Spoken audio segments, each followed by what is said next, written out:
ఈరోజు ధ్యానం కొరకు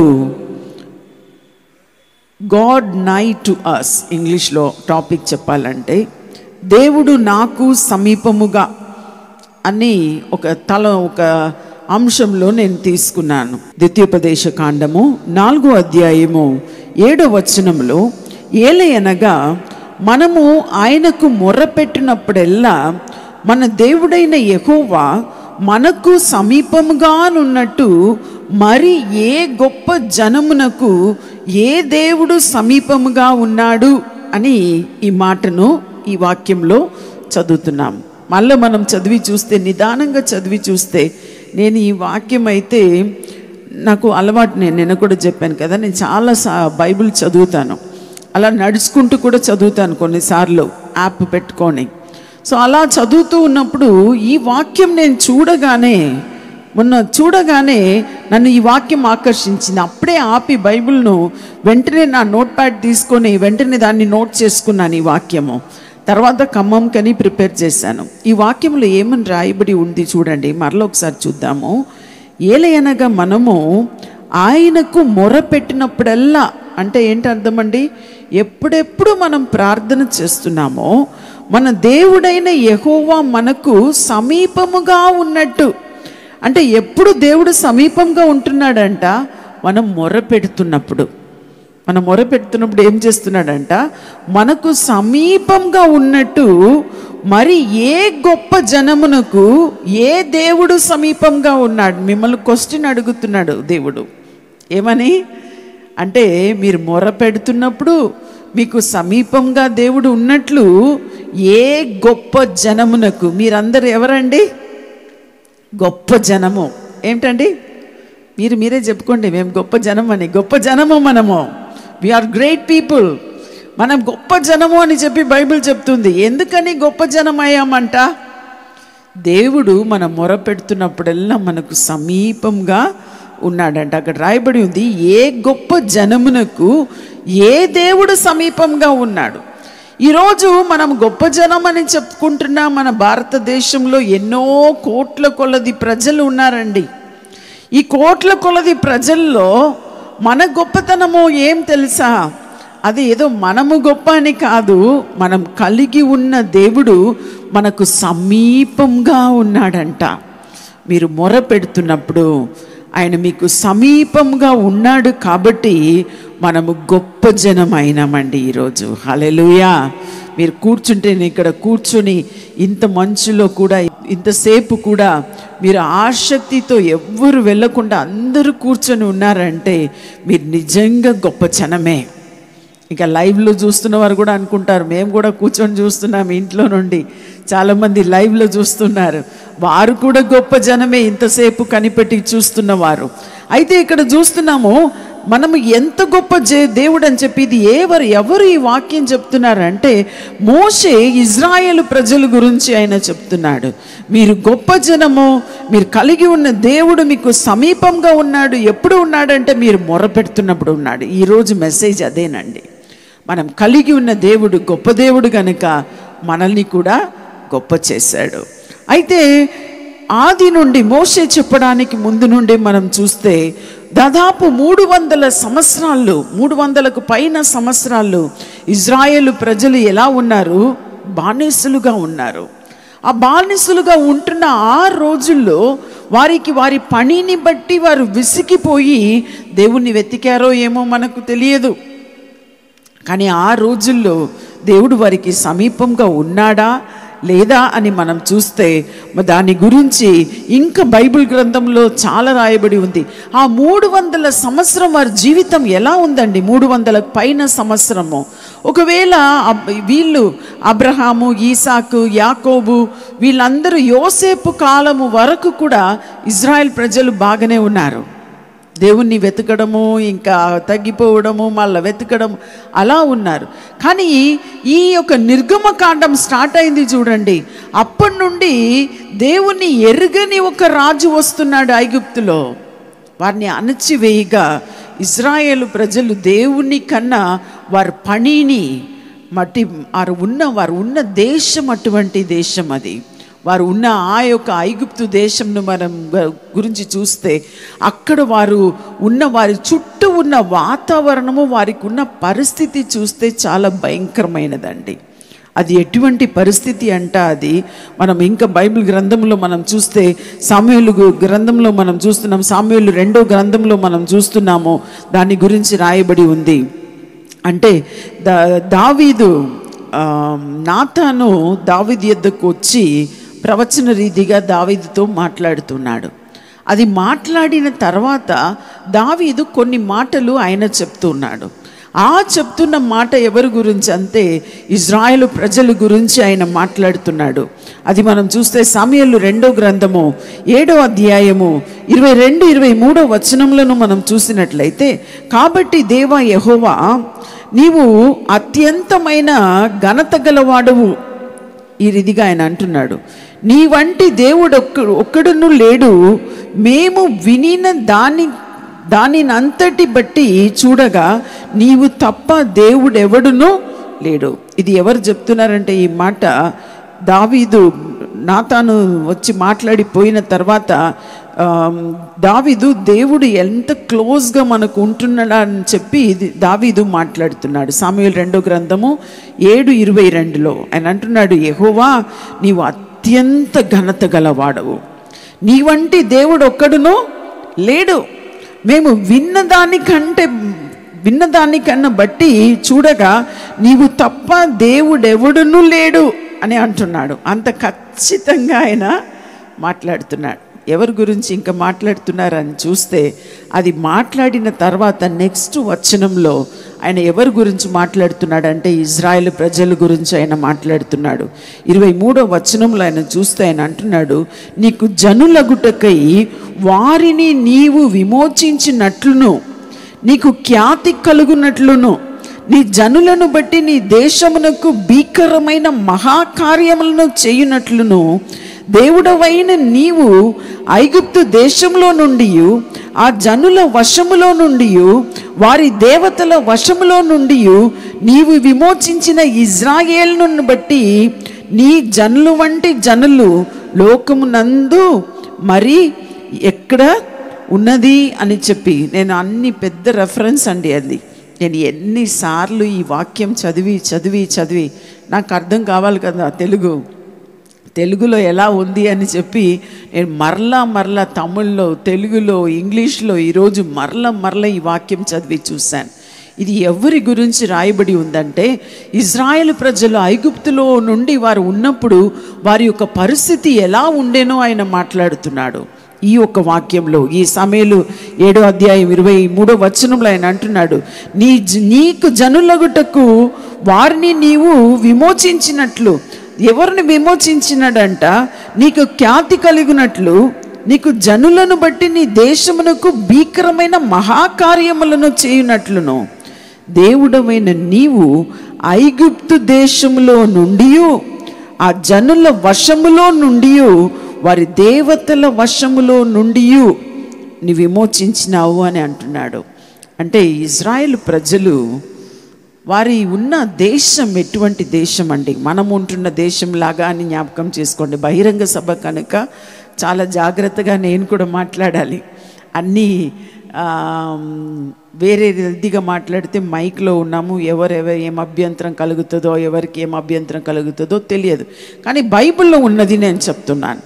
ఇజ్రాయేల్ ప్రజలు ఐగుప్తు దేశంలో ఉన్నప్పుడు వారి ఎవరు అక్కడ రాయబడి ఉంది, ఆ జనుల వశంలో నుండి, వారి దేవతల వశంలో నుండి.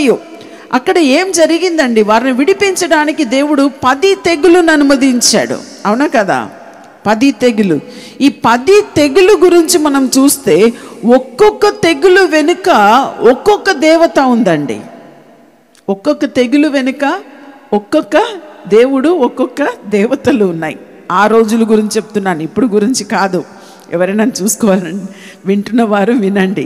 అంటే అక్కడ ఏమని మనం చూస్తున్నాం? మొదటిది, ఆ నైలు నది యొక్క ఇది ఎర్రగా రక్తంగా మారింది కదా, దానికి ఉన్న ఆ యొక్క దేవత పేరు హపి అండ్ ఓసిరిస్ అన్న ఒక దేవతలు అంట. వీడే ఈ యొక్క నదికి దేవుడుగా వారు ఉన్నారు. కానీ ఎప్పుడు మోసే వచ్చి వారి యొక్క శక్తి కన్నా నా శక్తి గొప్పదని ఆ నైలు నదిలో ఉన్న ఆ నీళ్లను రక్తముగా మార్చాడో అది ఎవ్వరు త్రాగలేనంట పురుగు పట్టింది అని చూస్తున్నాం. దేనికి పురుగు పట్టింది? ఆ యొక్క నదికి మాత్రం కాదు, దాన్ని ఆరాధించిన దేవునికి కూడా సిగ్గు అయిపోయింది ఆ రోజు. హల్లెలూయా. అంటే దేవుడు, ఇజ్రాయేలు దేవుడు గొప్ప దేవుడని మోషే ఒక్కొక్క తెగుల్లో కూడా నిరూపించాడు. అంటే నేను అన్ని తెగుళ్ళ గురించి ఇప్పుడు చెప్పను, కొన్ని మాత్రం చెప్తాను.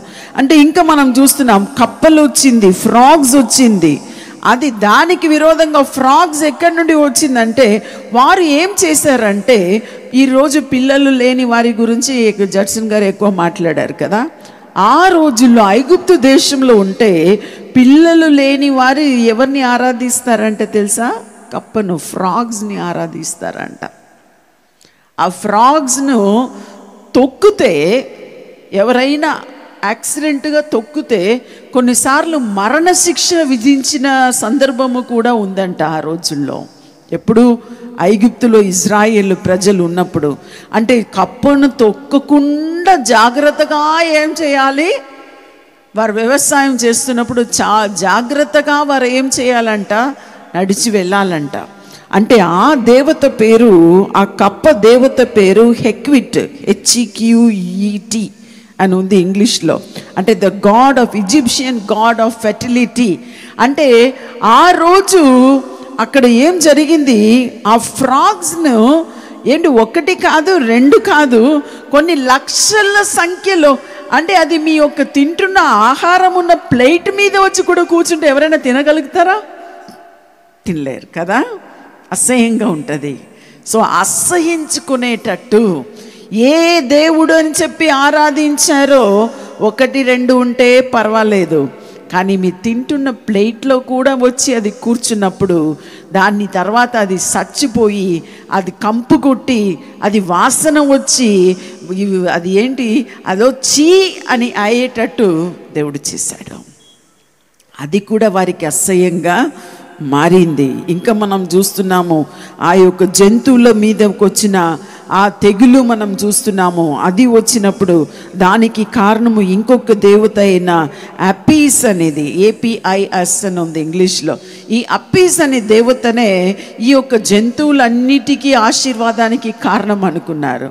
కానీ దాని మీద కూడా రాళ్ళు పడి, అది పడి చాలా వరకు ఆ యొక్క ఏమిటండి చనిపోయింది. అప్పుడు ఏమనుకున్నారు? ఇది కూడా దేవత కాదు అని అనుకున్నారు. ఆ రీతిగా ఆ 10 తెగుళ్ళు, ఇంకా చీకటి రావడానికి, అటువంటి భయంకర చీకటి రావడానికి ఏ మానవునికి సాధ్యము కాదు చీకటిని రప్పించడం. కానీ దేవుడు ఆ చీకటిని ఆ భూమి మీద రప్పించినప్పుడు ఆ సూర్య దేవుడైన ఆ దేవుడి మీద వారికి సిగ్గు కలిగేటట్టు ఆ రా అనే దేవుడు, RA రా అనే దేవుడి మీద వారు సిగ్గుపడేటట్టు ఆ దేవుని మీద కూడా వారి మీద ఏంటి ఆ ఆసక్తి కూడా వారిని విడిచిపెట్టిపోయింది. మనం చూస్తున్నాం ఆ రీతిగా 10 తెగులు కూడా ఆ సన్ గాడ్, ఆ సూర్య దేవుని మీద కూడా, ఓ సూర్యునికే విలువలేదా, దానికన్నా ఎక్కువ చీకటి కలుగజేశాడు ఈ మోషే అని చెప్పి వారు ఇజ్రాయేలు దేవుణ్ణి నమ్మడము ప్రారంభించారు. ఆ రోజు ఇజ్రాయేలు దేవుణ్ణి నమ్మిన వారు అలా ఉంటే, అంటే 24వ వచనంలో ఉంది, మరియు యెహోవావైన నీవు వారికి దేవుడై ఉండి వారి నిత్యము నీకు ఇజ్రాయేలులను పేరుగల జనలై ఉండునట్లుగా వారిని నిర్ధారణ చేసితివి అని ఉంది. ఆ రీతిగా చేశాడు కాబట్టి నిర్ధారణ జరిగింది. మన జీవితంలో మనం అందరూ ఇక్కడ చాలామంది ఉన్నారు. చాలామందికి ఏదైనా అద్భుతాలు నాకు జరగదా అని చెప్పి ఆశపడి మీరు వచ్చి ఉంటారు. అంటే మీ జీవితంలో అటువంటి ఒక నిర్ధారణ జరగాలంటే మీకు ఏం జరగాలనో ఈరోజు మీరు అడిగి చూడండి. అంటే దేవుని శోధించకూడదండి, కానీ అవసరం ఉన్నప్పుడు అడగడంలో తప్పు లేదు. ప్రభువా నాకు ఇది జరగాలి, ప్రభువా నా కుటుంబంలో ఇది జరగాలి, నా అప్పు బాధలు తీరిపోవాలి, నా కన్నీటి తుడిచివేయబడాలి, నాకు సంతానం లేదు, నాకు సంతానం కావాలి అని చెప్పి మీరు దేని గురించి మీరు ప్రార్థన చేస్తారో ఆ ప్రార్థనను దేవుడు అద్భుతంగా అంగీకరించి మీకు ఒక నిర్ధారణ, ఇక్కడ ఏం ఇజ్రాయేలు ప్రజలకు దేవుడు ఎలా చేశాడో ఆ రీతిగానే మీకు కూడా ఆయన చేస్తున్నాడు. ఎందుకంటే ఆ రోజు జీవించిన అదే ఇజ్రాయేలు దేవుడు ఈరోజు మనకు ఇంకా సమీపముగా, ఆ రోజైతే దేవుణ్ణి వారు కళ్ళారా వారు చూడలేరు, చూడాలని ఆశపడి కొందరు కొండ ఎక్కారండి, సగంలో కొందరు ఆగిపోయారు. తర్వాత మోషే మాత్రం మనం చూస్తున్నాం, మోషేను యెహోషువను ఎక్కి వెళ్ళారు. ఆ మోషే యెహోషువ ఇంకా కొంచెం దూరం వెళ్ళారు. వెళ్ళిన తర్వాత ఆ యెహోషువను కూడా ఆపి మోషే మాత్రమే పైకి వెళ్ళి దేవుణ్ణి దర్శించాడు అని మనం చూస్తున్నాం. అన్ని కోట్ల మంది ఉన్న ఇజ్రాయేలు ప్రజల్లో అందరూ దేవుణ్ణి దర్శించలేకపోయారు. కానీ ఈరోజు మీరు నేను మనం ఎంత ధన్యులమనంటే మనం యేసయ్యను ఎంత సమీపంగా మనం కలిగి ఉన్నామంటే, మన కన్ను మూసి యేసయ్యా అని పిలిచినప్పుడు ఆయన మనకు సమీపంగా ఉన్నట్టు వేరే ఏ దేవుడు ఈ లోకంలో లేడండి. హల్లెలూయా. చప్పలు కొట్టి దేవుని మహింపరుద్దామా. మనం ఏమీ చేయవలసిన అవసరం లేదు, ఏమీ చేయవలసిన అవసరం లేదు. ఆయన ఎంత సమీపంగా మనకు ఉంటాడంటే అంత సమీపంగా ఆయన రాగలడు. అంటే పాత నిబంధన కన్నా కొత్త నిబంధన ఇంకా మేలైనది. నాకున్న అనుభవంలో, దేవునితో ఉన్న అనుభవంలో మీరు ఎంతమంది నమ్ముతారో తెలియదు, కొన్నిసార్లు యేసయ్యని ముఖాముఖిగా నేను చూసి ఉన్నాను. ఒకసారి పాస్టర్స్ మీటింగ్ అని చాలాసేపు మన వరంగల్లో ప్రతి నెల కూడా చాలామంది పాస్టర్స్ వస్తున్నారండి. ఇక్కడ ఖమ్మం నుండి కూడా ప్రతి నెల కూడా 2వ శుక్రవారం అంటే శనివారానికి ముందు వస్తున్న ఆ శుక్రవారము మనకు పాస్టర్స్ మీటింగ్ జరుగుతుంది. సో ఈ pastors meeting more than 20 years పైన జరుపుతున్నామండి అది. సో మన తెలుగు రాష్ట్రం అంతట్లో నుండి సేవకులు వస్తారు. ఈ సేవకుల మీటింగ్కి అయితే నేను చాలా భయభక్తితో ప్రిపేర్ అవుతాను, ఎందుకంటే అందరు సేవకులు కదా, జాగ్రత్తగా మాట్లాడాలని చెప్పి రాత్రి పగలు ఆ రోజు అయితే చాలాసేపు కూర్చున్నానండి. ఉదయం 9:30-10 గంటకు కింద చాప వేసుకొని నా యొక్క అన్ని రెఫరెన్స్ బైబిల్స్ ఉంటాయండి నా దగ్గర, చాలా రెఫరెన్స్ బైబిల్, పెద్ద పెద్ద బైబిల్స్ ఉంటాయి. ఆ బైబిల్స్ అన్నీ పట్టుకొని చుట్టూ పెట్టుకొని అలా కూర్చొని మధ్యాహ్నం భోజనం కూడా మర్చిపోయాను. తర్వాత ఇంట్లో ఉన్న వారు వచ్చి చెప్తే తర్వాత ఎలాగో అక్కడే కూర్చొని భోజనం చేశాను.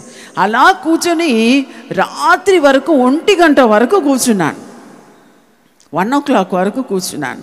తర్వాత నా బైబిల్స్ అన్నీ అలా పక్కకు అంత పెట్టేసి, సరే ఇంకా రేపు కూడా ఇంకా కొంచెంసేపు మీటింగ్కి వెళ్ళడానికి ముందు చూద్దామని చెప్పి, నాకు స్టడీ చేయడం చాలా ఇష్టం, బైబిల్ స్టడీ చేయడం. అంటే బైబిల్ స్టడీ అంటే జస్ట్ చదవడం కాదండి, బైబిల్ స్టడీ వేరే, చదవడం వేరే.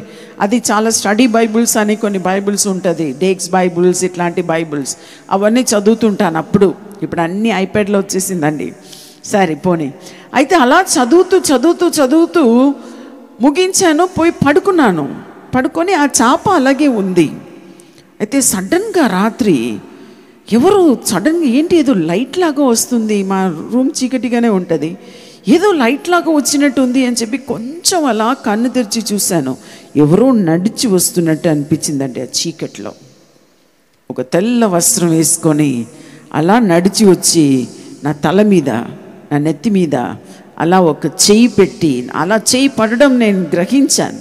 అలా నా నెత్తి మీద అలా ఒక చెయ్యి తగిలింది. ఆ చెయ్యి తగిలి అక్కడి నుండి మరల తిరిగి వెళ్ళిపోవడం నేను గ్రహించాను. నాకు చాలా భయమైంది. ఇది తల మీద వచ్చి చెయ్యి పెట్టి వెళ్ళింది, తెల్ల వస్త్రం. అంటే పెద్దగా భయం అని కాదు, ఒక భయభక్తితో కూడిన భయం. ఇది ఎవరో ఇది అని కొంతసేపు అయినాక సరే ఇంకా లేచి బాత్రూమ్కి వెళ్దామని చెప్పి, అటాచ్ బాత్రూమ్ ఉంటుందండి, ఆ డోర్ తెరిచి ఫుల్ లైట్ వేస్తే ఇక్కడ బెడ్రూమ్లో డిస్టర్బ్ అవుతుందని చెప్పి ఒక చిన్న లైట్, 0 watts లైట్తో నేను బాత్రూమ్ లోపల వెళ్ళాను. ఏం జరిగింది తెలుసా? లోపల వెళ్తే నేను పోయి షాక్ అయ్యాను. ఎందుకంటే నా ముఖము ట్యూబ్ లైట్ కొట్టినట్టు మెరుస్తుందండి ఆ అద్దంలో, చీకటిలో. హల్లెలూయా.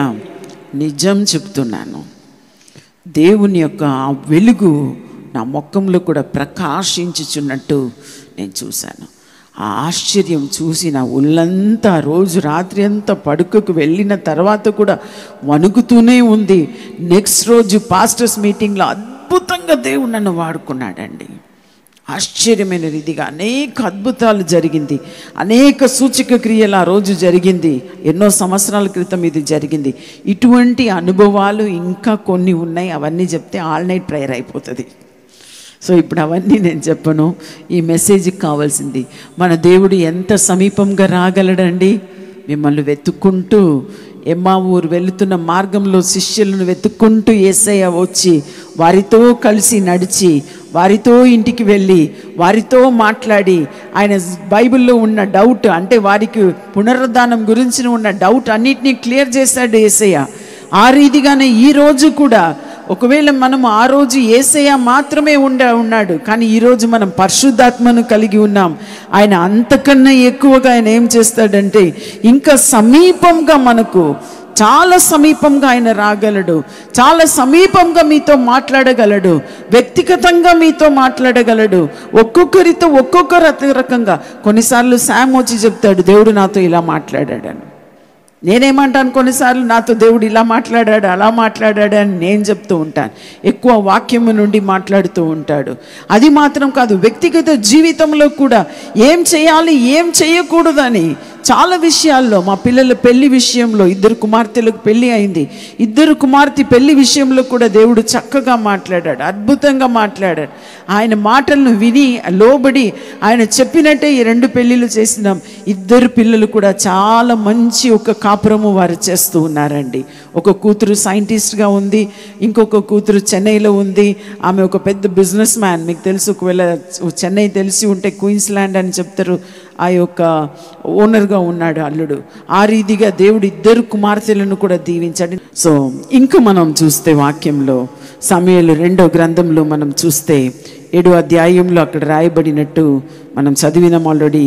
యెహోవావైన నీవు వారికి దేవుడవై ఉండి వారి నిత్యము నీకు ఇజ్రాయేళ్లను పేరుగల జనులై ఉండునట్లుగా వారిని నిర్ధారణ చేసితివి. ఇంకా సమీపముగా మోషే అంటున్నాడు. చూద్దాం, ద్వితీయోపదేశ కాండము 5వ అధ్యాయము 4వ వచనంలో మనం చూసినట్లయితే, యెహోవా ఆ కొండ మీద అగ్ని మధ్య నుండి ముఖాముఖిగా మీతో మాట్లాడగా మీరు ఆ అగ్నికి భయపడి ఆ కొండ ఎక్కలేదు అని మోషే అంటున్నాడు. ఇందాక నేను చెప్పాను, అంటే ఇజ్రాయేలు ప్రజలను దేవుడు రమ్మంటున్నాడు పైకి, కానీ వారు పైకి వెళ్తున్నప్పుడు ఆ అగ్నిని చూసి వారు భయపడ్డారు అని మనం రాయబడి ఉంది.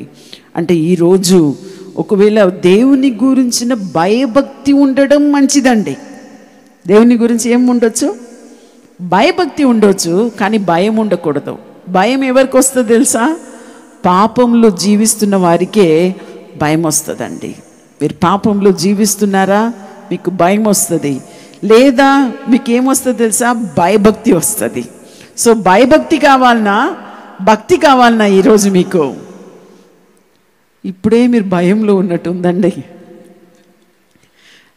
ఓకే, అంటే మన జీవితంలో మన దేవునికి ఎంత సమీపిస్తూ ఉన్నామో దేవుని గురించిన భయభక్తి ఎక్కువైతుంది, కానీ ఆయన గురించిన భయము తక్కువైపోతుందండి. దేవుని గురించిన భయము తక్కువైపోతుంది. అప్పుడే మీరు దేవునితో మీరు మాట్లాడగలరు. అంటే ఈరోజు ప్రార్థన గురించి నేను ఒక అంశం పెట్టానండి నా యూట్యూబ్లో. పెడితే అది చాలా పోయింది. ప్రేయర్ అని 70,000 పైన ప్రజలు చూశారు ఆ వీడియో. ప్రార్థన గురించి ప్రజలకు చాలా డౌట్.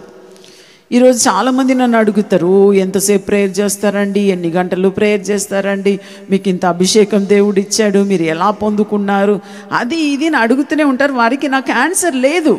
ఎందుకంటే టైం లెక్క పెట్టి ఏదో ఒక అరగంట గంట అని కూర్చొని ప్రార్థన చేయడం కాదు. ఉదయం లేస్తే కొంచెంసేపు చేస్తాను, మరలా చేస్తాను, తిన్నాక చేస్తాను, పాటలు పాడుతున్నప్పుడు చేస్తాను, 1 గంట 2 గంట వర్షిప్ చేస్తాను, అప్పుడు చేస్తాను. ఇప్పుడు కూడా రావడానికి ముందు ఇంకా యూట్యూబ్ పెట్టుకొని కొంచెంసేపు కూర్చొని కొంచెంసేపు వర్షిప్ చేశాను, ఆరాధన చేశాను, దేవుణ్ణి స్తుతించాను. అలా స్తుతించి ముగించిన తర్వాత ఒక 10 మినిట్స్, నాకు రెడీ అవ్వడానికి 10 మినిట్స్ పడుతుంది. ఆ 10 మినిట్స్లో రెడీ అయ్యాను. తర్వాత పోయి జడ్సన్ గారిని పిలిచాను, మేము వచ్చేసినాం. అంటే మన జీవితంలో ఆ ప్రేయర్ అనేది, ప్రేయర్ జీవితం ఎందుకు బోరు కొడుతుందంటే, మనము ఏదో ఒకటి చెప్పాలి అని చెప్పి, ప్రభువా నాకు అది కావాలి, ఇది కావాలి, అది కావాలి, ఇది కావాలి అని చెప్పడంలో ప్రేయర్ 10 నిమిషంలో అయిపోతుందండి. అది నేను ఎప్పుడు అంటాను, గ్రాసరీ లిస్ట్ అంటాను. గ్రాసరీ లిస్ట్ అంటే ఏం తెలుసా? దుకాణానికి వెళ్ళడానికి ముందు ఒక చిట్టి తీసుకొని కూర్చొని రాస్తాం. నాకు ఉప్పు కావాలి, పప్పు కావాలి, మిరియాలు కావాలి, ఇవి అల్లం కావాలి, ఇవన్నీ రాస్తాం చూడండి. అది గ్రాసరీ లిస్ట్ అండి. అది ఆ రీతిగా మనం దేవుని యొద్దకు వెళ్ళినప్పుడు కూడా ఒక లిస్ట్ తీసుకొని మనం పోయి, ప్రభువా నాకు అది కావాలి, ఇది కావాలి అంటే మీకు అన్నీ అందించే ఒక షాప్ కీపర్ లాగా దేవుణ్ణి చేసేసారా? అలా కాదు. నా ప్రార్థన ఎలా ఉంటుందో తెలుసా? దేవుణ్ణి ఏం అడగనండి. అడగడం అనేది ఎక్కువ అయితే 1 నిమిషమో 2 నిమిషమో ఉంటుంది అంతే. మిగిలిన 90% ఏముంటుందో తెలుసా? దేవుణ్ణి హెచ్చించడం, దేవుణ్ణి గణపరచడం, దేవుణ్ణి మహిమపరచడం, దేవుణ్ణి స్తుతించడం, దేవుణ్ణి ఆరాధన చేయడము. మీరు అలా చేయడం ప్రారంభిస్తే దేవుడే మీ ఆరాధనలో ఆయన దిగి వస్తాడండి. మీ గదిలో ఆయన దిగి వచ్చినప్పుడు నాకు ఇది కావాలి, అది కావాలని అడగవలసిన అవసరమే ఉండదు. There will not be any grocery list or any prayer request. పెద్దగా అది ఇది మీరు అడగడానికి ముందే మీకు ఏం కావాలో దేవునికి తెలుసా తెలియదా? మన దేవునికి తప్పకుండా తెలుసండి. అందుకని అడుగుడి ఇవ్వబడును. మీద వాక్యం చెప్తారండి మీరు తిరిగి, అడుగుడి ఇవ్వబడును అని చెప్పి ఉంది. అవును, యేసు ప్రభు చెప్పాడు. కానీ పరిశుద్ధాత్మ కాలంలో మనం ఉన్నాము. మన అడగకుండానే మీరు అడుగు వాటికంటనో ఊహించు వాటికంటనో, అంటే మీరు అడుగు వాటికంటనో ఊహించు వాటికంటనో అధికంగా చేయగలిగిన దేవుడు ఉన్నప్పుడు ఇంకా ఏంటండి అడుక్కోవడం? పోయి అడుక్కోవడం అంటున్నా నేను. అడుక్కోవడం చేయకండి. ఎప్పుడైనా మీకు మనసులో అనిపించినప్పుడు అడగండి. కానీ రహస్యం ఏమిటంటే, మీరు దీవించబడాలంటే నేను చెప్తున్నట్టు చేసి చూడండి. ఆరాధించండి దేవుణ్ణి. మీరు పూర్ణ మనస్సుతో, పూర్ణ శక్తితో, పూర్ణ బలముతో, పూర్ణ మనస్సుతో, పూర్ణ ఆలోచనతో, అన్ని పూర్ణముతో మీరు చేయండి. మీకు పరిపూర్ణ ఆశీర్వాదం ఆయన మీకు ఇస్తాడండి. హల్లెలూయా. ఏమన్నానండి? నా తెలుగు మీకు అర్థమైందా? మీరు అన్ని పూర్ణ మీరు చేస్తే, పూర్ణ మనస్సు, పూర్ణ తలంపు, పూర్ణ హృదయము, పూర్ణ ఆలోచన, పూర్ణ శక్తి, పూర్ణ బలము, ఇవన్నిటితో చేస్తే దేవుడు మీకు పరిపూర్ణం ఇస్తాడండి. ఆయన చప్పలు కొట్టి దేవుని మహింపరుద్దామా? మీరు చప్పలు కొట్టిన వాళ్ళందరూ మీరు పరిపూర్ణ దీవెన పొందుదురుగాక. అలా చెప్తే ఇంక చప్పట్లు ఎక్కువైంది. దేవునికి స్తోత్రం. ఆ రీతిగా మోషే అంటున్నాడు, మీరు కొండ ఎక్కడానికి మీరు భయపడ్డారని చెప్పి. అదే 26లో ఆయన అంటున్నాడు, మా వలె సమస్త శరీరంలో మరి ఎవడు సజీవుడైన దేవుని స్వరమును అగ్ని మధ్య నుండి పలుకుట విని బ్రతికేను అని అదే మోషే అడుగుతున్నాడు. అంటే మోషే అంటున్నాడు, అగ్ని మధ్య నుండి పలికిన మాటను విని మేము బ్రతికే ఉన్నాము. ఇంకా ఎవరు అటువంటిదిగా ఆ రీతిగా బ్రతికి ఉన్నాడని చెప్పి. ఈరోజు మనం అందరూ కూడా ఇంకా అదృష్టవంతులమండి మనము. ఎందుకంటే మన దేవుని ఇంకా ఎంత సమీపంగా పొంది ఉన్నామంటే, సామువేలు కన్నా, మోషే కన్నా అని ఇంకా మోషే కన్నా అని చెప్పకూడదేమో, కానీ మోషే అయితే దేవుణ్ణి కొండ ఎక్కిపోయినప్పుడు దేవుణ్ణి దర్శించాడు. ఆ దర్శనం వేరే. కానీ ఈ రోజుల్లో మనం దర్శించే దర్శనం ఎటువంటిది? మనం చూస్తున్నాము, అనేక భక్తులతో దేవుడు మాట్లాడాడు. సమూయేలుతో మాట్లాడాడు. సమూయేలుతో చిన్ననాటి నుండే దేవుడు మాట్లాడాడు. ఆ రీతిగా మనతో కూడా ఈ రోజుల్లో దేవుడు అంటే చెవికి వినబడుతున్న స్వరముతో కాదు, కానీ మన ఆత్మలో ఆయన మాట్లాడగలడు. ఇంకా కీర్తనలో రాయబడి ఉంది, 145 కీర్తన 18లో రాయబడి ఉంది, తనకు మొరపెట్టు వారికి అందరికీ, తనకు నిజముగా మొరపెట్టు వారికి అందరికీ యెహోవా సమీపముగా ఉన్నాడు. నేను ఆలోచించాను, ఇదేంటి 2 సార్లు చెప్పబడి ఉంది. ఏమని ఫస్ట్ చెప్పబడి ఉంది? తనకు మొరపెట్టు వారు అని స్టార్ట్ చేస్తున్నాడు కీర్తనగాడు. స్టార్ట్ చేసి ఏమంటున్నాడు? నిజముగా మొరపెట్టు వారికి. అంటే నిజముగా మొరపెట్టడం, అబద్ధంగా మొరపెట్టడం అని ఉందా? ఉంది కదా. బైబిల్లో ఉన్నదే నేను చెప్తున్నా. నిజముగా మొరపెట్టు వారికి అని అంటున్నాడు. అంటే అబద్ధంగా మొరపెట్టడం అంటే ఏంటండి? ఏదో నేను మరలా చెప్తున్నాను ప్రార్థన అంశం గురించి. మీ ఆత్మతృప్తి కోసం ఈరోజు ప్రార్థన చేసేయాలండి అని అలా కూర్చొని ఒక 5 నిమిషమో 10 నిమిషమో అరగంటనో ఏదో మీకు రెసిటేషన్ అంటే ఈ రైమ్స్ చిన్నపిల్లలు చదువుతారు చూడండి, అలా అలవాటు ప్రకారం టకటక టకటక కానీ ఏదో ప్రార్థించి అమ్మయ్య ఈరోజు ప్రార్థన అయిపోయింది, అది మొరపెట్టడం. కానీ నిజంగా మొరపెట్టడం ఏం తెలుసా? మీ హృదయ అంతరంగంలో నుండి మీ నోరు విప్పి, మీ హృదయము విప్పి, మీ యొక్క హృదయం అంతా దేవునికి కుమ్మరించడమే నిజముగా మొరపెట్టడం అండి. ఈరోజు నుండి అలా ప్రయత్నించండి. దేవుడు తప్పకుండా మీకు తోడుగా ఉండి ఆయన మిమ్మల్ని ఆశీర్వదిస్తారు. యెషయా గ్రంథం 55:6 ఉంది, యెహోవా మీకు దొరుకు కాలమునందు ఆయనను వెతుకుడి, ఆయన సమీపములో ఉండగా ఆయనను వేడుకొనుడి అని ఉంది. ఆయన ఎప్పుడు సమీపంగా ఉన్నాడండి? ఇందాక కూడా మనం చూసినాం. మనం ప్రార్థన చేస్తున్నప్పుడు, మనం ఆరాధన చేస్తున్నప్పుడు, నేను ఎప్పుడు ఒకటి అంటాను, ప్రార్థన చేస్తున్నప్పుడు మీ ప్రార్థన పైకి వెళ్తుందండి. ఏంటండి? ప్రార్థన చేసినప్పుడు ప్రార్థన చెప్పండి పైకి వెళ్తుంది. నన్ను చూడండి, ఏం చేస్తుందండి? పైకి వెళ్తుంది. కానీ ఆరాధన చేస్తున్నప్పుడు దేవుడు పైనుండి దిగి వస్తాడు. మీకు ఏం కావాలండి? మీ ప్రార్థన పైకి పోవడమా లేదా దేవుడే దిగి రావడమా? దేవుడు మన మధ్య దిగి రావడమే గొప్పదిగా కావాలంటే మీరు ఆరాధనించి, when you pray your prayers will go up. When you praise he comes and dwells in the praises of Israel. ఆయన వచ్చి ఇజ్రాయేలు చేస్తున్న స్తుతిలో ఆయన ఆసీనుడైన ఉన్నాడని రాయబడి ఉందండి. అంటే మీరు స్తుతిస్తూ ఉన్నప్పుడు ఏం జరుగుతుందో తెలుసా? ఆయన మీ స్తుతిలో ఆయన దిగి వస్తాడండి. మీరు ఉన్న ఇల్లు ఆయన దిగి వస్తాడు. మీరు ఉన్న చిన్న ఇల్లు అయినా దానిలో ఆయన దిగి వస్తాడు. మీ హృదయంలో ఆయన దిగి వస్తాడు. ఆయన మీతో మాట్లాడతాడు. చివరిగా యాకోబు అంటున్నాడు ప్రజలను చూసి, యాకోబు పత్రికలో 4:8 దేవుని యొద్దకు రండి, అప్పుడు ఆయన మీ యొద్దకు వచ్చును ఉంది. అందుతో ఆపేస్తే బాగుంటుంది. ఆయన ఇంకా కొంచెం కోపంగా మాట్లాడుతున్నాడు యాకోబు. పాపులారా, నేను అనట్లేదండి, బైబిల్లో ఉన్నది, మీ చేతులను శుభ్రము చేసుకొనుడి అంటున్నాడు. మీ చేతులను శుభ్రం చేసుకొనుడి అంటే మీ జీవితంను చక్కబెట్టుకోండి అంటున్నాడు. దీ మనస్సుకులారా, మీ హృదయములను పరిశుద్ధపరచుకొనుడి అని అంటున్నాడు. మనము చేతులను శుభ్రపరచుకొని మన హృదయములను పరిశుద్ధపరచుకొని మనం దేవుని యొద్దకు మనం వచ్చినప్పుడు ఆయన మీ యొద్దకు వస్తాడంట. చివరిగా ఈ వాక్యంలో అదే రాయబడి ఉంది. నేను అలా మార్చి చెప్పాను. దేవుని యొద్దకు రండి, అప్పుడు ఆయన మీ యొద్దకు వచ్చును అని రాయబడి ఉంది. మీరు దేవుని యొద్దకు వచ్చినప్పుడు మీ మనస్సును మార్చుకొని మీ జీవితంను శుభ్రము చేసుకొని మీ హృదయములతో మీ హృదయంను పరిశుద్ధపరచుకొని దేవుని యొద్దకు వచ్చినప్పుడు ఆయన మిమ్మల్ని వెతుక్కుంటూ వస్తాడు. ఈరోజు మనము ఎంత ధన్యులమంటే పాత నిబంధనలాగా మనం వెతికి వెళ్ళవలసిన, చూడండి మైదానములు మనం దేవుణ్ణి ఆరాధిస్తున్నాం. నిన్నటి దినం దేవుని అభిషేకం బలంగా దిగి వచ్చింది. అనేకులు స్వస్థతను పొందారు, అనేకులు విడుదలను పొందారు. ఈరోజు కూడా అదే కార్యము మన మధ్య ఇంకా ఎక్కువ జరగబోతుంది. దేవుని అభిషేకం మీ మీద దిగి వచ్చేలాగున దేవుణ్ణి సమీపంగా కలిగి ఉండాలంటే ఆరాధించండి. దేవుణ్ణి ఆరాధించి పొందుకోండి. ఆయనను పిలువండి. ఆయన మీ ఎదుకు వస్తాడు. మీ జీవితంలో గొప్ప కార్యంను చేస్తాడు.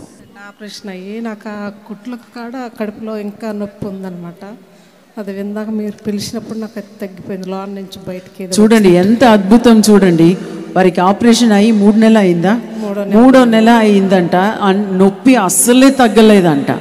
కానీ ఈరోజు దేవుడు బయలుపరిచిన రీతిగా వారికి ఆపరేషన్ స్కార్ ఉన్న చోటు దేవుడు వారిని ముట్టి అప్పుడే వెంటనే స్వస్థత అయింది అంటున్నారు. దేవునికి మహిమ. హల్లెలూయా.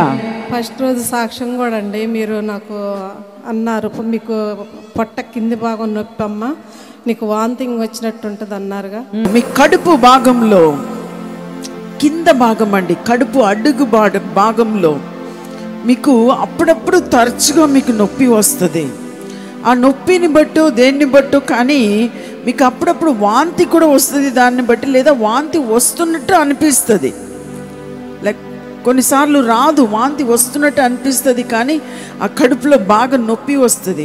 నాకు సంవత్సరం మంచి ఆ రీతిగా ఉందండి. మొన్న ఆ రోజు దేవుడు నాకు ఆ రీతికి కూడా తీసేసిండు. చూడండి, మొదటి రోజు వాంతులు వస్తున్నట్టు ఉంటున్న అనుభవం అది పోయింది పొట్ట నుండి, కానీ ఈరోజు పూర్తిగా వారి స్వస్థతను పొందారు, నొప్పి కూడా పోయింది.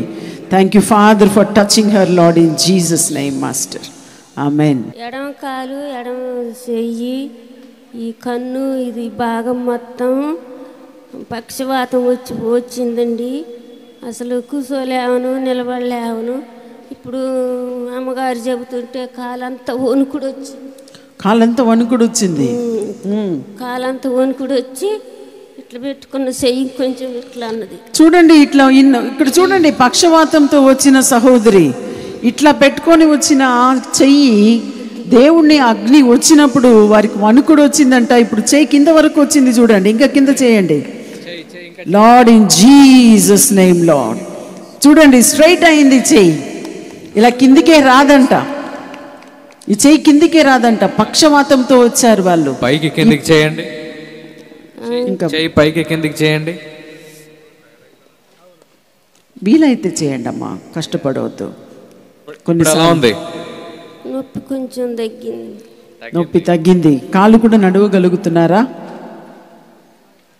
కర్ర పట్టుకొని నడిచేదాని రోజు కర్ర పట్టి నడుచుకునే దాని ఈరోజు కర్ర లేకుండా ఈ మెట్లెక్కి వచ్చి ఈరోజు సాక్ష్యం చెప్పారండి. దేవునికి మహిమ. హల్లెలూయా, హల్లెలూయా. చెప్తుంటే వణుకుడు వచ్చింది, కాలంతా నిలబడలేకపోయినా. దేవుని అభిషేకం అండి, ఆ వణుకుడు రావడము దేవుని అభిషేకం. ఎవరో చెవి గొంతు లెఫ్ట్ సైడ్ ఎడమ ప్రక్కన మీ చెవితో పాటు మీ గొంతులో కూడా నొప్పితో బాధతో మీరు వచ్చారు. దేవుని బలమైన శక్తి మిమ్మల్ని తాకుతుంది. మొదటి రోజు ఎడమ చెవిలో బాధతో బాధపడుతున్నారని చెప్పని పిలిచారు. ఆ రోజు మీరు ప్రార్థన చేసినాక ఎప్పుడు కూడా నేను చంపపినిసిన తర్వాత పోతా చెవిలోకి, ఆ దురదకి చెవిలో చంపనీసి పెట్టి గెలుకుతా. ఇప్పుడు అద్భుతంగా ఏం జరిగిందంటే నిన్న టానింత మట్టికి చెవిలో నేను చంపనీసి పెట్టలేదు. ఏ నైట్ అయినా కూడా చంపనీసి పెట్టి గెలుగుతూనే ఉండేదాన్ని. నిన్న అయ్యాలి అసలు నేను చంపనీసి పెట్టి గెలకనే లేదు అసలు. చూడండి, చెవిలో బాధతో వారు ఉన్నారంటే ఇప్పుడు 2 రోజు పరీక్షించుకున్నారు. 2 రోజు పరీక్షించుకున్న తర్వాత ఇప్పుడు చెవిలో ఏం గెలకలేదంట. ఈ 2 రోజుని బట్టి వారి ఒక చెవి బాగుంది అని చెప్పి వారు దేవునికి మహిమార్థమై పరీక్షించిన తర్వాత సాక్ష్యం చెప్తున్నారు. 2 రోజుల తర్వాత దేవునికి మహిమ. హల్లెలూయా. ఎవరో మీ తల అంత భారముతో, తల అంత బరువుతో వచ్చారు. దేవుని బలమైన శక్తి మీ తల మీద తాకుతుంది ఈ సమయంలో. ఇటు తిరగండి అమ్మా. తలనొప్పితో బాగా బాధపడి అక్కడ కూర్చున్నా.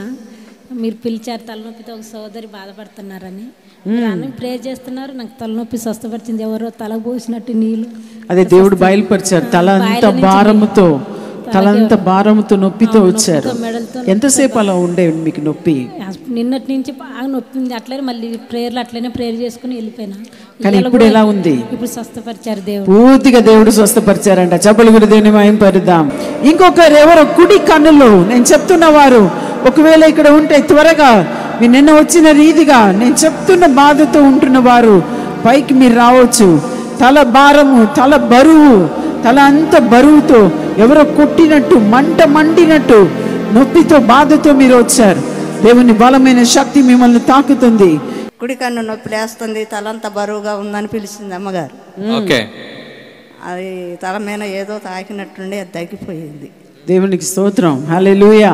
మీ కుడి చేయిలో మీ వ్రేళ్ళంతా కూడా, మీ కుడి చేతిలో వ్రేళ్ళంతా కూడా నొప్పితో బాధతో మీరు వచ్చారు. దేవుని బలమైన శక్తి మిమ్మల్ని తాకుతుంది. 2 సంవత్సరాల నుంచి నొప్పితో బాధపడుతున్నాను. చూడండి, నిన్న పిలిచానంట, కానీ ఈ వ్రేళ్ళు గురించి దేవుడు నిన్న మాట్లాడారు. కానీ నేను కూడా మర్చిపోయాను. కానీ దేవుడు మర్చిపోలే. మిమ్మల్ని స్వస్థపరిచి ఈ రోజు వరకు మీరు చూసారు. నొప్పి లేదా? ఎన్ని రోజులు నొప్పి ఉండే? 2 years. అమ్మో, 2 years అంట. 2 సంవత్సరాలు బట్టి ఈ వ్రేళ్ళలో నొప్పితో వారు వచ్చారు, బ్రతికారు. కానీ చూడండి, దేవుడు అద్భుతంగా ఆ వ్రేళ్లను ముట్టి నిన్న స్వస్థపరిచారు. ఈ రోజు వరకు కూడా వారికి ఆ నొప్పి లేదు. ఆమేన్.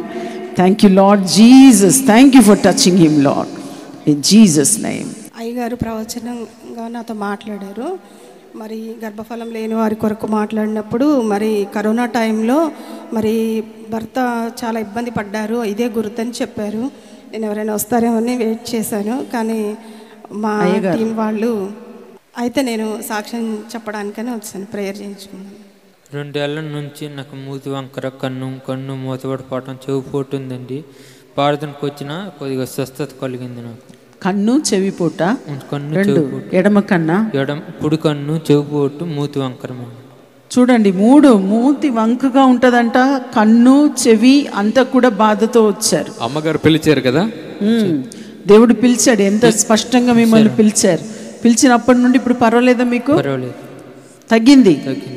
దుఃఖంతోని ఏడుస్తూ వచ్చిన దేవుడు నా స్తోత్రంలో నాలో ఎన్నో శ్రమలు బాధలు వచ్చినప్పుడు నిన్న ప్రార్థన అయిపోయి అంతవరకు ఏడ్చున్నా. అయ్యా దేవుడు ఈరోజు నాతో మాట్లాడాలి, దయచేసి నన్ను పిలవాలని కూర్చున్నప్పుడు నాన్నగారు నీకు 2 పాపలు, మరి మిమ్మల్ని దేవుడు మీ యొక్క దుఃఖముని గుర్తు చేసుకున్నాడని పిలిచినప్పుడు దేవుడు నా స్తోత్రములు నాకు ఎంతో సంతోషం అనిపించింది. నాలో ఉన్న బాధ దేవుడు తీసేస్తాడని. మరి నా యజమాని చేత నేను కొట్టబడి నేను దాచుకుంటూ బతుకుతున్న దేవుడు నా స్తోత్రములు.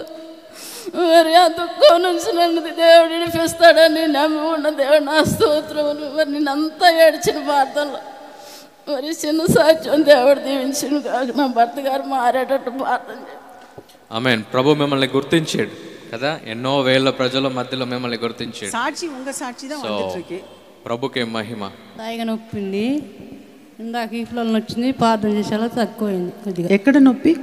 ఇక్కడ ఛాతిలో చేశారు, వెనుక భాగంలో ఛాతీలో. పూర్తిగా తగ్గిందా? దేవునికి స్తోత్రం. వచ్చినప్పుడు చాలా బాధతో వచ్చారు, వారిని ముట్టి దేవుడు స్వస్థపరిచాడు. Thank you for touching her Lord in Jesus name. నడుము అంత నొప్పితో ఉన్న ఎవరో ఒక సహోదరి, దేవుని బలమైన శక్తి మిమ్మల్ని తాకుతుంది. ఇప్పుడు మీరు స్వస్థతను పొందుచున్నారు. Thank you Father, we praise you Jesus. Praise Lord అండి. నాకు 3-4 డేస్ నుంచి బాగా లెఫ్ట్ సైడ్ బ్యాక్ పెయిన్ వస్తుంది. అది ఎలా అంటే బాగా కూర్చుకొని నేను ఆ నొప్పికి ఏడవడం ఒకటే, బాగా ఏడుస్తూ ఉన్నా. నిన్నైతే బాగా ఏడ్చుకుంటూ అమ్మగారు వర్షిప్ చేస్తున్నప్పుడు కూడా బాగా ఏడ్చుకుంటూ ప్రేయర్ చేశాయి హీల్ అవ్వాలని. అందరికీ అలా సాక్ష్యం చెప్తున్నారు, నాకు ఎందుకు అలా జరగట్లేదని కూడా బాగా బాధపడి నిన్న బాగా సఫర్ అయ్యారు. ఈరోజు 3rd డే ప్రేయర్ కంప్లీట్ అవుతుంది. ఈరోజు ఖచ్చితంగా నాకు లాస్ట్ మినిట్లో అయినా హీల్ అవ్వాలి, నేను సాక్ష్యం చెప్పాలి, దేవుడు నన్ను అలా సాక్ష్యం చెప్పాలని నేను చాలా అలా నమ్మకంగా అలా ప్రేయర్ చేస్తున్నా. లాస్ట్ మినిట్లో అమ్మగారు ప్రేయర్ చేస్తున్నప్పుడు అదే నడుము నొప్పిలో బాధపడుతున్నారని అన్నప్పుడు అసలు నాకు తెలియకోకుండా నేను ఏమి మాట్లాడుతున్నా నాకే అర్థం కావట్లే. నాకు తెలియకుండా ఏమేమో మాట్లాడుతున్నా, అసలు వర్షిప్ ఏం చేస్తున్నా అంటే కంటిన్యూషన్ అసలు వర్షిప్ చేస్తున్నా. అట్లా నాకు దేవుని శక్తి తాకినట్టు అయ్యి హీల్ అయ్యా, కంప్లీట్గా హీల్ అయ్యా. అసలు నాకు నొప్పి అనేది ఇప్పుడు లేదు, చాలా హ్యాపీగా ఉన్నా. దేవునికి వందనాలు. దేవునికి మహిమ. హల్లెలూయా. గాడ్ బ్లెస్ యు అమ్మా. ఈ మీటింగ్ చాలా అద్భుతంగా జరిగింది. జడ్సన్ అబ్రహం గారు చక్కగా మంచి సువార్తను ఈ యొక్క ఖమ్మం జిల్లాలో మంచిగా వినిపించారు. అమ్మగారి ద్వారా, వారి టీము ద్వారా వారికి హృదయపూర్వకంగా ఈ యొక్క ఖమ్మం టీము తరపున కృతజ్ఞతలు తెలియజేస్తున్నాం. Thank you so much. Thank you. వాక్యం బాగా విన్నాము మేము. వాక్యం ద్వారా చాలా బలపడ్డాము. అమ్మగారు దేవుడు సమీపంగా ఉండాలని చాలా బాగా చెప్పారు. మేము కూడా మరి అమ్మగారు చెప్పిన రీతిగా దేవుడిని ఆరాధించాలని, స్తుతించాలని, అమ్మగారు చెప్పిన రీతిగానే ప్రార్థించాలని అనుకుంటున్నాం. వాక్యం ద్వారా చాలా బలపడ్డాం. అమ్మగారు ప్రార్థన చేసి ఒక్కొక్కరిని పిలుస్తుంది పేరు పెట్టి. నాకు నిజమే ఈ కాలు కింద, మోకాలు కింద ఈ గుత్తిలో కాలు యాక్సిడెంట్ అయింది. మళ్ళా 2వసారి అయింది. అది ఇట్ట పగిలినట్టుగా అమ్మగారు నువ్వు బాధపడుతున్నప్పుడు నాకు నిలబడి అమ్మగారు ప్రార్థన చేసేటప్పుడు నాకు స్వస్థత కలిగింది. దేవుడికి స్తోత్రం కలుగును గాక. వచ్చిన 3 రోజులుగా కూడా దేవుడు నన్ను చక్కగా దీవించుండి, జయపదంగా చక్కగా జరిగింది. చక్కని బలం ఇచ్చిండి యేసయ్య. మరి అమ్మగారిని, వారి కుటుంబాన్ని మా కుటుంబాన్ని దేవుడు దీవించును గాక. మంచి మీటింగ్ చాలా అద్భుతంగా జరిగిందండి. ఈ మీటింగ్లో చాలామంది స్వస్థత పొందారు. అదేవిధంగా నేను కూడా స్వస్థత పొందా. చాలా మంచిగా ఉన్నది. ఇలాంటిది ఇంకా ఎన్నో అద్భుతాలు ఆశ్చర్యకార్యాలు జరగాలని, దేవుడి మహిమ ఇంకా ఈ ఖమ్మంలో ఇంకా ఎన్నో మీటింగ్స్ జరగాలని కోరుకుంటున్నాండి. నేను దేవుడి నామానికి మహిమ కలుగును గాక. ఈ 3 రోజుల మీటింగుల ద్వారా మేము ఎంతగానో ఆత్మీయంగా బలపడ్డాం. మా సంఘాలకు మాకు చాలా క్షేమకరంగా ఉన్నది. దేవుడు దీవించును గాక. ఈ 3 రోజుల మీటింగులు చాలా అద్భుతంగా జరిగినాయి. మరి అందరికీ దేవుడు అందరిని ఆశీర్వదించాడని నమ్ముతున్నాను. ఈ మీటింగ్లో పాల్గొనడం వల్ల మాకు మనసు అంత ప్రశాంతంగా ఉందండి. ఎంతో కొంచెం వచ్చేటప్పుడు కొద్దిగా వేదనతో వచ్చాము. ఇప్పుడు ఈ వాక్యం విన్న తర్వాత నిన్న ఈ రోజు 2 రోజులు పాల్గొన్నాము. ఎంతో ఆత్మతృప్తిగా ఉందండి. హ్యాపీగా ఉంది. మీటింగ్లో పొందడం వల్ల మేము ఆనందపడ్డాం. దేవుడి కృప వల్ల మాకున్న సమస్యలతో బాధతో వచ్చాం, సంతోషంతో వెళ్తున్నాం. చాలా బాగుందండి. స్వస్థత అభిషేకం వచ్చింది. మంచిగా అద్భుతాలు జరిగినాయి. ఇలాంటి మీటింగ్స్ ఎన్నో జరగాలండి ఈ ఖమ్మం పట్టణంలో. చాలా చాలా బాగా జరిగినాయి అండి. ఈరోజు అయితే 3వ దినం చాలామంది వచ్చారు. అద్భుత కార్యాలు జరిగినాయి. మీటింగ్స్ చాలా బాగా జరిగాయి. మొదటి రోజు నన్ను పేరు పెట్టి పిలిచారు. లెఫ్ట్ లెగ్తో బాధపడుతున్నారని పిలిచినప్పుడు నేను ఆ రోజు వాస్తవంగా చాలా నొప్పితో వచ్చాను. ఆ రోజు రాత్రి అద్భుత రీతిలో స్వస్థత జరిగింది. ఇప్పుడు నాకు ఎటువంటి నొప్పి లేదు. ఇంకా ఇట్లాంటి మీటింగ్స్ ఎప్పుడు జరగాలని, అనేక మంది వచ్చి స్వస్థత జరగాలని, మరి అనేక మంది ఆశీర్వదింపబడాలని, మరి వారి మనసులు మార్చాలని మరి దేవుని నామను కోరుకుంటున్నాను. జరిగాయి సార్. ఇక్కడికి వచ్చి మంచి ఆత్మీయ బలపడ్డాం. అమ్మగారి వాక్యం బాగుంది. ఇక్కడ ఆనందంగా ఇంటికి వెళ్తున్నాం. బాగుంది. 3 రోజులు గుడికెళ్ళి కూడా బాగా ఘనంగా జరిగాయి. దేవుడికి మహిమ కలిగింది. మీటింగ్లో 3 రోజులు చాలా ఘనంగా జరిగినాయి. దేవుడు అందరినీ చాలా, అమ్మగారిని అయ్యగారిని బాగా దేవుడు బలపరిచిండు. ఈ సంఘంలో అందరూ వచ్చిన వాళ్ళు కూడా చాలా ఆనందంగా, అందరి బాధల సమస్యలు తీరాయి. అన్నింటినీ కూడా దేవుడు మంచిగా బలపరిచిండని మేము కోరుకుంటున్నాం. ఇలా మీటింగ్ ఇంకా ఘనంగా జరగాలని దేవుడిని కోరుకుంటున్నాం. చాలా అద్భుతంగా జరిగింది. ఖమ్మంకి వచ్చి ఇలాంటి మీటింగ్స్ ఈ గ్రౌండ్స్లో, మా దగ్గర ఉన్న గ్రౌండ్స్లో జరగడం చాలా చాలా అద్భుతం అండి. అదే ఫ్యామిలీతో పాటు వచ్చాము మేము. అది